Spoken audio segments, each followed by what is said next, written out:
Au cœur de la jungle amazonienne, là où les arbres touchent le ciel et où les cris des perroquets se mêlent au grondement des cascades, vivait une jeune fille aux cheveux emmêlés et aux yeux brillants comme des étoiles filantes. Elle s'appelait Maya, et depuis qu'elle était bébé, elle avait été élevée par une tribu de singes hurleurs. Personne ne savait comment elle était arrivée là. Peut-être que ses parents, des explorateurs, avaient disparu dans la jungle. Peut-être que les singes l'avaient trouvée, abandonnée, et avaient décidé de la protéger. Maya grimpait aux arbres aussi vite que les singes, se balançant de liane en liane avec une agilité surprenante.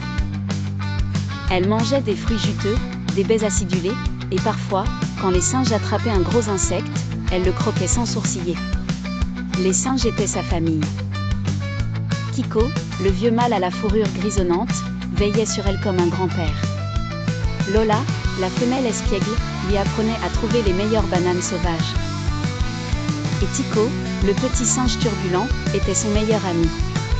Un jour, alors que Maya se baignait dans une rivière cristalline, elle entendit un bruit étrange, un vrondissement métallique, des voix humaines.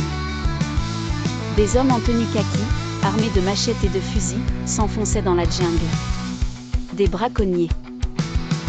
Son cœur battit plus vite. Elle connaissait ces hommes. Ils venaient pour couper les arbres, pour chasser les animaux. Et surtout, ils voulaient capturer les singes pour les vendre. Maya courut prévenir sa tribu. Les singes, alertés, se regroupèrent. Ils savaient qu'ils ne pouvaient pas affronter les hommes directement. Mais Maya avait une idée. Elle grimpa au sommet d'un arbre géant et se mit à hurler, imitant parfaitement le cri d'un jaguar. Les singes l'imitèrent, créant un vacarme assourdissant.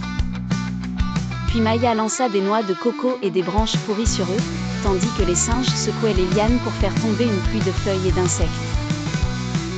Les hommes, croyant à une malédiction, prirent la fuite en jurant de ne jamais revenir. Quelques jours plus tard, Maya trouva quelque chose d'étrange près de la rivière. Une photo délavée d'une femme et d'un homme souriant, tenant un bébé. Elle regarda longtemps cette image, sentant une émotion inconnue l'envahir. Kiko, le vieux singe, posa une main rugueuse sur son épaule. Il semblait comprendre. Tu dois choisir, petite humaine, semblait comprendre.